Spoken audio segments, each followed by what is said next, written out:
Hey guys, उम्मीद करते हैं आप सभी सही होंगे। वैकेंसी से रिलेटेड बात कर लेते हैं तो वैकेंसी यहाँ पर जो है वो CA, CMA, CA inter, CMA inter, अगर आप एमबीए फील्ड से बिलोंग करते हैं या फिर अगर आप बीकॉम से बोले तो 10+2+3, अगर सीए या फिर सीएमए फ्रेशर है तो भी आप अप्लाई कर सकते हैं। तो नोटिफिकेशन देख लेते हैं कि नोटिफिकेशन क्या है।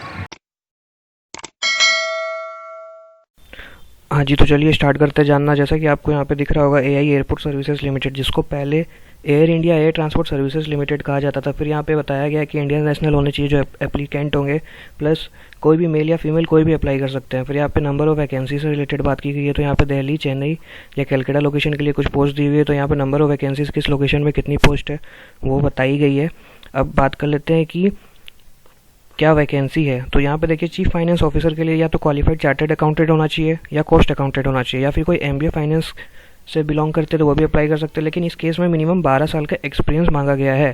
और यहाँ पे ये भी बोला गया है कि ईआरपी, सैप या फिर स्टैट्यूटरी कंप्लायंस, रेवेन्यू अकाउंटिंग, उस तरह से budgetary control, final accounts etcetera, इन सब की नॉलेज होनी चाहिए उनको। मतलब यहाँ पर ये है कि उनको इस फील्ड में एक्सपीरियंस होना चाहिए। और साथ ही साथ यहाँ पे ये भी बोला गया है कि किसी भी तरह की एज लिमिट नहीं होगी। मतलब आप अगर 30 साल के हैं तो भी अप्लाई कर सकते हैं, अगर आप 40 साल के हैं तो भी अप्लाई कर सकते हैं। तो यहाँ पे और मंथली इमोल्यूम्स की बात कर ले तो 1,20,000 पर मंथ यहाँ पे आपकी सैलरी होगी, और वो एनुअली इंक्रीज भी होगी। बेसिस क्या होगा उसका, आपका परफॉर्मेंस क्या है। उसी तरह से एक और पोस्ट है, एक और पोस्ट में बात करते हैं अपने डेप्यूटी चीफ फाइनेंस ऑफिसर के लिए। तो यहाँ पर भी क्वालिफाइड सीए या फिर सीएमए होना चाहिए। यहाँ पे एमबीए के लिए यहाँ पे कोई पोस्ट नहीं है। और यहाँ पे सीए या फिर कॉस्ट अकाउंटेंट के लिए जो पोस्ट है मिनिमम 10 साल की एक्सपीरियंस मांगी गई है। फील्ड एकदम सेम है, बस फ़र्क यहाँ पे इतना ही आ रहा है कि ऊपर वाले में 12 साल की एक्सपीरियंस है और यहाँ पे 10 साल की एक्सपीरियंस है। तो सैलरी भी उसी हिसाब से 1 लाख पर मंथ की सैलरी, और उसी हिसाब से वो बढ़ेगी जैसा आपका परफॉर्मेंस होगा। और यहाँ पर भी किसी भी तरह की अपर एज लिमिट नहीं दी गई है। तो इसी तरह से एक और वैकेंसी के बारे में आपने जान लिया। अब तीसरी पोस्ट पर आते हैं। तीसरी पोस्ट यहाँ पे मैनेजर फाइनेंस के लिए है। तो यहाँ पर भी सीए के लिए है, कॉस्ट अकाउंटेंट के लिए है। लेकिन मैं आपको यहाँ पे बता दूँ कि अगर आप सीए के साथ अगर सीएस है तो आपको प्रेफरेंस ज़्यादा दिया जाएगा।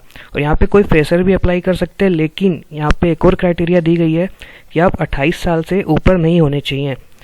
और साथ ही साथ यहाँ पे कुछ रिलैक्सेशन भी दी गई है। अगर आप ओबीसी है या फिर SC/ST से बिलोंग करते हैं तो कुछ रिलैक्सेशन भी है। मतलब आप 28 के ऊपर भी अगर 3 साल है तो 31 तक अप्लाई कर सकते हैं। उसी तरह SC/ST से बिलोंग करते हैं तो 33 साल तक अप्लाई कर सकते हैं। सैलरी आपकी होगी as a fresher 50,000 per month. और उसी तरह से अब एक और पोस्ट पर बात करें तो पोस्ट यहाँ पर एक आएगी आपके लिए, अगर आप सीए इंटर पास आउट है, कॉस्ट अकाउंटेंट है, सॉरी अगर आप सीए इंटर पास है या फिर कॉस्ट अकाउंटेंट के इंटर पास है तो आप यहाँ पे अप्लाई कर सकते हैं। प्लस अगर आप एमबीए इन फाइनेंस या फिर कोई इक्विवेलेंट डिग्री जो 2 साल की कोई कोर्स होती है, अगर आप उसमें स्पेशलाइज है तो आप वहाँ पर भी अप्लाई कर सकते हैं। उसी तरह से यहाँ पे अपर एज लिमिट की कुछ क्राइटेरिया दी गई है कि 30 साल से ऊपर नहीं होना चाहिए, 33 साल से ऊपर नहीं होना चाहिए या 35 साल से ऊपर नहीं होना चाहिए। और सैलरी आपकी क्या होगी यहाँ पर 32,200 पर मंथ। असिस्टेंट अकाउंटेंट की बात कर लें तो ये ग्रेजुएट के लिए है, मतलब 10+2+3 पैटर्न, जिसमें बोला गया है कि कम से कम आपको 1 साल का एक्सपीरियंस होना चाहिए। नॉलेज क्या होनी चाहिए आपको, एम्प्लॉय स्टेट इंश्योरेंस के बारे में पता होना चाहिए, जिसे हम लोग ESI बोलते हैं, पीएफ के बारे में पता होना चाहिए, प्रोविडेंट फंड, वेलफेयर फंड के बारे में पता होना चाहिए, प्रोफेशनल टैक्स, GST, ये सब के बारे में पता होना चाहिए, बिलिंग कैसे होती है आपको ये पता होना चाहिए। उसी तरह से यहाँ पर एज लिमिट भी बताया गया है। तो सेम एज लिमिट है 28, 31, 33। सैलरी क्या होगी 21,300।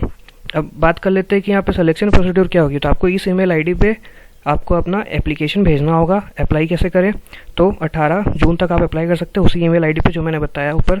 और फोटोग्राफ से रिलेटेड बात कर ले कि आपकी फ़ोटो क्या होगी, तो बोला जाता है कि कम से कम आपकी ज़्यादा से ज़्यादा आपकी यहाँ पे 3 महीने पुरानी फ़ोटो हो सकती है। कम से कम नहीं, ज़्यादा से ज़्यादा 3 महीने पुरानी फ़ोटो हो सकती है। अगर आपके पास 3 महीना से ऊपर वाली कोई फ़ोटो है तो आपको एक कलर फ़ोटो खिंचवानी पड़ेगी पासपोर्ट साइज़ में, और आपको वही अपलोड करना है। और यहाँ पे एक और बात कर लेते हैं, बात यहाँ पर कि किसी भी तरह के नो ऑब्जेक्शन सर्टिफिकेट होनी चाहिए आपके पास में, कि अगर आप कोई गवर्नमेंट या सेमी गवर्नमेंट या PSU में काम कर रहे हैं और आप उसमें जाना चाहते हैं तो आपको नो ऑब्जेक्शन सर्टिफिकेट लेनी होगी। एप्लीकेशन फ़ी क्या है 500 रुपये।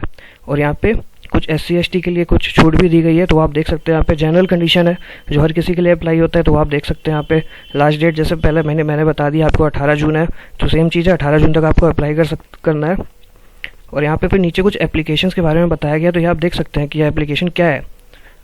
Format of application 2, AI airport services limited. तो ये सब जो है फुल नेम, फादर्स नेम, तो नीचे में यही डिटेल दी गई है, तो ये आप खुद से पढ़ सकते हैं। मैं नोटिफिकेशन जो है यहाँ पे अपलोड कर दूंगा।